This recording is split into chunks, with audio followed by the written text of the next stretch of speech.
Kita nggak bisa mengintervensi apa yang dilakukan oleh KPK, dan kita menghormati KPK itu sebagai satu lembaga negara penegak hukum yang secara independen menegakkan hukum, termasuk juga kewenangan yang ada pada mereka untuk menahan, mencegah orang pergi ke luar negeri dan sebagainya. Yang kita hormati keputusan yang diambil oleh KPK. Jadi kepada orang yang ditahan oleh KPK itu kita hormati juga hak-haknya untuk melakukan pembelaan.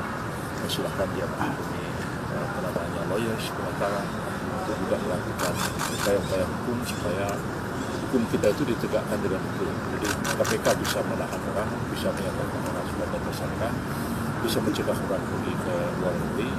Tapi para lawyers yang ditunjuk oleh orang yang ditahan itu juga harus mempunyai kesempatan yang sama untuk melakukan pembelaan. Jadi disitulah keadilan itu akan terwujud.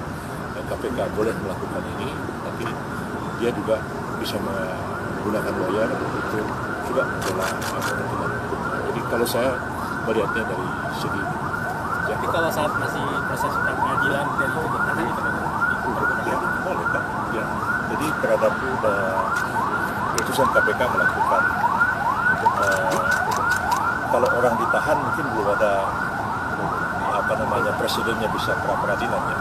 Tapi kalau orang ditetapkan sebagai tersangka itu bisa diajukan pra-peradilan apabila kita berpendapat bahwa dua bukti permulaan yang cukup itu tidak dipenuhi. Jadi belum masuk ke materinya. Tapi kalau ada pihak yang mengatakan ketika dia ditahan, bisa nggak keputusan penahanan itu digugat pra-peradilan? Memang aturan hukum kita belum ada. Ya, tapi kalau mereka mau coba silakan aja. Dan saya sebagai pemerintah akan melihat itu. Sebab begini, orang ditahan itu kan karena 3 alasan. Ya, pertama dia ditahan karena khawatir dia akan melarikan diri. Ya, yang kedua khawatir akan menghilangkan barang bukti. Ketiga khawatir akan mengulangi tindak pidana yang dilakukan. Kalau misalnya dia seorang bupati ya, misalnya bupati itu kemudian dinyatakan sebagai tersangka terus ditahan. Khawatirnya dia lari ke luar negeri. Kan kita lihat ada jaminan dia tidak akan pergi ke luar negeri dan lain-lain sebagainya. Kedua, dia akan mengulangi perbuatan. Dia nggak jadi bupati lagi. Bagaimana dia mengulangi perbuatan itu? Dia bisa mengulangi kalau dia jadi bupati.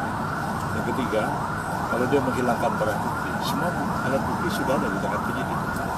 Kalau orang itu tidak puas dia ditahan, bisa ya mengajukan gugatan pra-peradilan. Kita lihat aja sebab kita lihat apa ada di putusan itu. Memang tidak ada hukum yang mengatur, tapi terobosan hukum membela kepentingan seseorang demi adanya hukum yang adil. Menurut saya bisa seperti itu. Seperti dulu kan pra-peradilan tentang penetapan tersangka kan tidak ada, tapi kan kemudian dicoba, diputuskan dan kemudian dia menjadi jurisprudensi.